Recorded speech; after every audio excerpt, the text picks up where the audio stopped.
बुलढाण्याच्या शेगावमध्ये एका प्रसिद्ध हॉटेलमध्ये महिला कर्मचाऱ्यावरती अत्याचार केल्याची धक्कादायक घटना समोर आली आहे।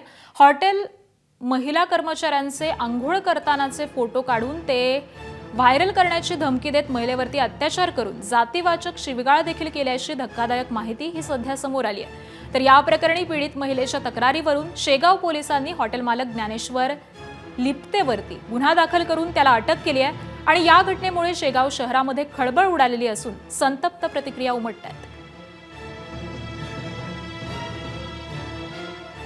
भारतीय न्याय संहिता तसेच RW 31 W 112 31 R S 32 VA अनुसूचित जाती जमाती प्रतिबंधक कायद्यानुसार गुन्हा दाखल झालेला असून यातील आरोपी अटकेत आहे। ABP माझा, उघडा डोळे बघा नीट।